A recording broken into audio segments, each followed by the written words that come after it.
Dear students, in this segment, that is wave and optics, we will discuss about main topics which are important for examination. We will try to cover the whole syllabus. So, students, please follow all the lecture videos one by one. In our today's lecture, at first we will know about the superposition principle of waves, and then applying this principle, we will try to establish two important identities related to the standing or stationary wave and progressive wave. So let's start. Let y1, y2, y3 be the displacements of individual waves superposed at a point simultaneously, then the resultant displacement at that point, that means the point of superposition, will be y equal to y1 plus y2 plus y3 plus ... This is the vector sum of the individual waves. As the displacement is the vector quantity, so this resultant displacement also a vector quantity, and this is known as the principle of superposition. So the superposition principle or principle of superposition can be stated as the resultant displacement of two or more displacements acting on a same point simultaneously is the vector sum of the individual displacements. When two plane progressive waves of same frequency and same amplitude traveling in opposite direction with same velocity and superpose, a standing wave is formed. Superposition of two plane progressive waves of same frequency and same amplitude. Here we take two equations as y1 equal to a cos omega t minus kx and y2, omega is the angular frequency, a is the amplitude of the wave. So look at the equations. The amplitudes are same and the frequencies are also same. We get the resultant displacement by applying the superposition principle as y equal to y1 plus y2, and putting the value of y1 and y2, we get the resultant wave y equal to a cos omega t. Look at this equation.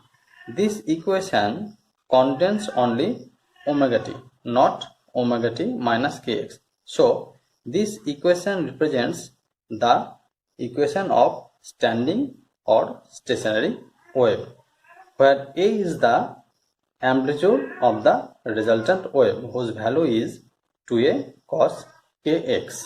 Thus our first identity is proved. This is the schematic diagram of a stationary wave. This point, the amplitude of the stationary wave is maximum, and these points are called the antinodes of the wave. And these points, the amplitude of the resultant wave is minimum, and these points are known as nodes. If lambda be the wavelength of the stationary wave, then the distance between two successive antinodes and the distance between two successive nodes are equal to lambda by 2. So the distance between the antinode and the nearest node is equal to lambda by 4.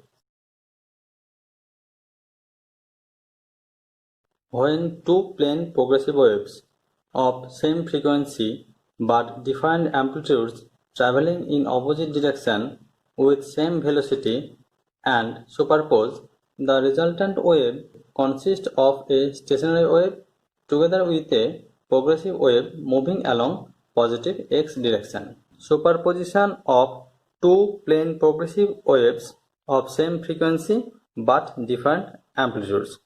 Here we take two wave equations as y1 equal to a1 sine omega 1 minus kx and y2 equal to a2 sine omega 2 plus kx. Plus and minus indicates that the waves are traveling along opposite direction. Look, the amplitudes are different but the frequencies are same. Here we also suppose that a1 greater than a2. According to superposition principle, the resultant displacement will be y equal to y1 plus y2.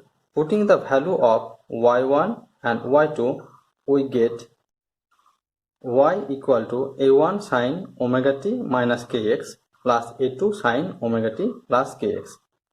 Now put a1 equal to a2 plus b, where b is a positive constant, as a1 greater than a2.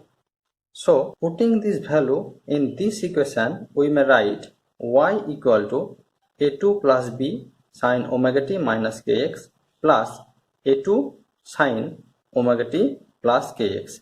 By simple arrangement and calculation, we get the resultant wave as a sine omega t plus b sine omega t minus kx, where capital A equal to 2a2 cos kx.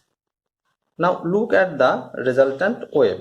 The resultant wave consists of a standing wave and a progressive wave. Thus the second identity is proved.